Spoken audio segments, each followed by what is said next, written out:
이른바 정윤회 씨의 국정 개입 의혹 문건 유출 사건과 관련해서 검찰의 수사가 본격화되고 있습니다. 검찰이 어제 청와대 측의 법률 대리인을 불러서 밤 늦게까지 조사를 했습니다. 문건 작성자로 지목된 박모 경정에 대한 소환도 곧 이뤄질 것으로 보입니다. 취재기자 연결돼 있습니다. 김주영 기자. 네, 서울중앙지방검찰청입니다. 네, 어제 사건이 배당되자마자 고소인 측 법률 대리인에 대해서 조사가 이뤄졌군요. 네, 그렇습니다. 검찰은 어제 청와대 측의 법률 대리인인 손교명 변호사를 불러 밤늦게까지 조사했습니다. 지난주 금요일 고소장을 접수하고 어제 오후 사건을 배당했다는 점을 감안하면 신속하게 수사가 진행되고 있는 겁니다. 검찰은 손 변호사를 상대로 세계일보 기자들을 명예훼손 혐의로 고소한 취지를 확인했는데요. 이와 함께 문건의 작성이나 유출 경위에 대해서도 수사를 요구한 것인지 물었습니다. 네, 손 변호사는 어떤 내용을 진술했습니까? 네, 손 변호사는 검찰 조사에서 해당 문서의 내용이 전혀 신빙성이 없다는 기존 고소인들의 입장을 거듭 전달한 것으로 전해졌습니다. 정윤회 씨가 청와대 인사 등 국정 전반에 관여했다는 의혹은 사실 무근이라는 겁니다.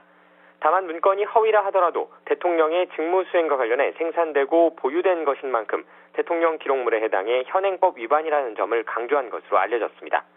이와 함께 문건의 유출자가 누구인지, 유출 범위가 어느 정도인지 검찰 수사로 밝혀달라고 요청한 것으로 전해졌습니다.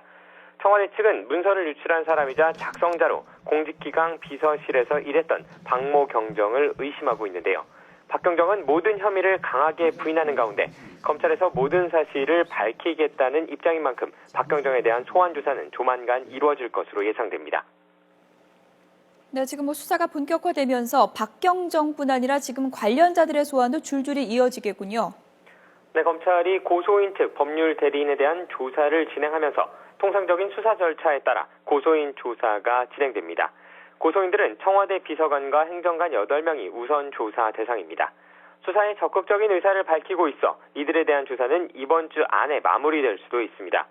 이와 함께 당시 보고라인에 있었던 홍경식 민정수석과 조응천 공직기강 비서관 등에 대한 소환도 불가피해 보입니다. 문건에 등장하는 이른바 비선실세 정윤회 씨에 대한 소환도 이뤄질 가능성이 높습니다. 문건에 등장하는 정윤회 씨와 당시 문건 보고라인에 있었던 조응천 전 공직기강 비서관이 언론을 통해 장외 공방을 벌이는 가운데 검찰 수사를 통해 실체적 진실이 어디까지 파헤쳐질 수 있을지 주목됩니다. 지금까지 서울중앙지검에서 YTN 김주영입니다.